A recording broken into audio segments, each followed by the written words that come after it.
Thank you, Madam Acting Deputy President. Let's have a bit of fun with some facts. Neither H2O, water, nor CO2, carbon dioxide, are pollutants. Neither water nor carbon dioxide is a pollutant.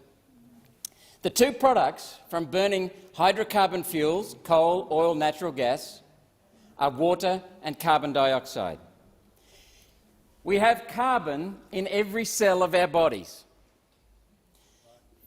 The term organic refers to something that contains carbon. Earth, the thing that makes our planet so livable, the thing that makes our planet so unique, is the fact that we have more carbon concentrated on our planet than is the case in the universe, across the universe. Carbon is essential for life. But the Greens don't understand that carbon is not carbon dioxide. They tell us that we need to cut our carbon dioxide from the use of coal, oil and natural gas, but then talk about carbon. Carbon dioxide is a gas, carbon is a solid in every cell of your bodies. Every cell of your bodies. So let's deal with some facts. Let's have a bit of fun. Carbon dioxide is just 0.04% of Earth's air. That is 4/100ths of a percent. 4/100ths of 1%. Now, it's scientifically classified as a trace gas because there's so little of it. There's barely a trace of it. Now, some people are going to say, oh, but cyanide can kill you with just a trace. That's true. That's a chemical effect. But the carbon dioxide, claimed effect of carbon dioxide from the Greens and global warming and climate catastrophe and the greatest existential threat to it that we face now, is a physical effect. And a trace gas has no physical effect that can be recorded. And that, as I'll show you in a minute. Next point, carbon dioxide is non-toxic and not noxious. It's highly beneficial to and essential for all plants on this planet. Everything green that's natural relies upon carbon dioxide. And it benefits when the carbon dioxide levels are far higher than now. Carbon dioxide is colourless, odourless and tasteless. Nature produces, and this is from the United Nations climate body, the Intergovernmental Panel on Climate Change, nature produces 97% of the carbon dioxide produced annually on our planet. That means that nature produces 32 times more than the entire human production of carbon dioxide. Carbon dioxide does not discolour the air. Carbon dioxide does not impair the quality of water or soil. None of what I'm talking about is new. I've compiled it, but none of it's new. Carbon dioxide does not create light, does not create heat, does not create noise, does not create radioactivity.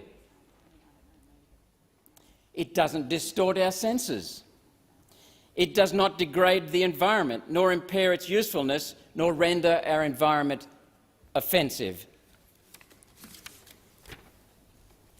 Carbon dioxide does not harm ecosystems and in fact is essential for all ecosystems. Carbon dioxide does not harm plants and animals nor humans. In fact, we put it in our kids' soft drink, we put it in our champagne, we put it in our beer, we put it in soda water, we carbonate it by putting carbon dioxide in there. It's essential for all plants and animals. Carbon dioxide does not cause discomfort, doesn't cause instability, wooziness, disorder of any kind. It does not accumulate. It does not upset nature's balance. It's essential for nature and life on this planet. It remains in the air for only a short time before nature cycles it into plants, animal tissue, the oceans and natural accumulations. It does not contaminate apart from nature's extremely high and concentrated volumes of carbon dioxide from some volcanoes, and then only locally and briefly under rare natural conditions when in concentrations and amounts far higher than anything humans can produce. Carbon dioxide is not a foreign substance.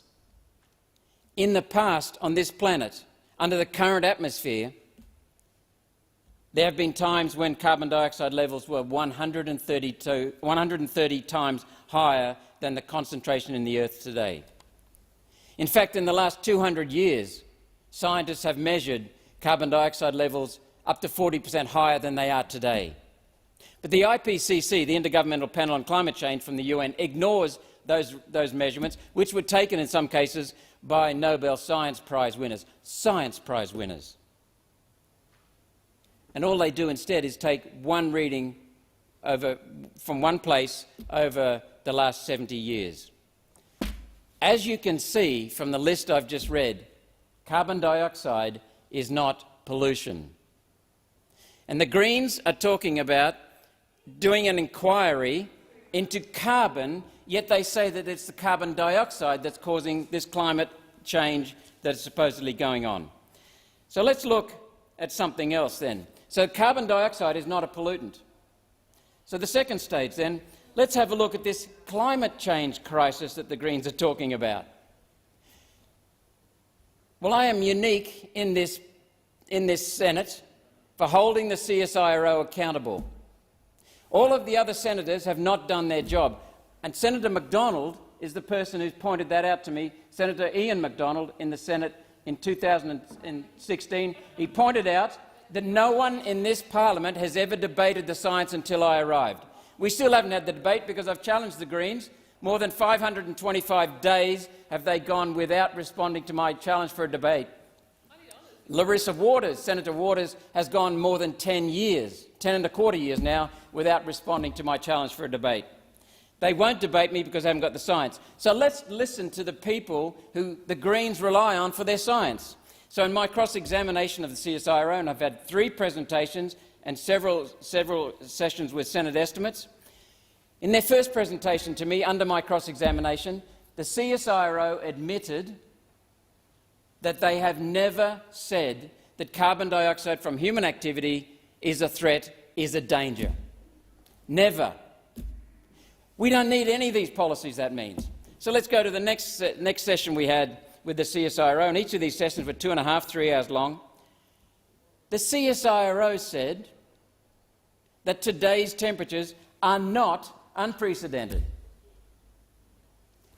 That means the current blip that ended back in 1995, we've had stasis of temperature since then, no warming since the last 26 years. The current temperatures are not unprecedented.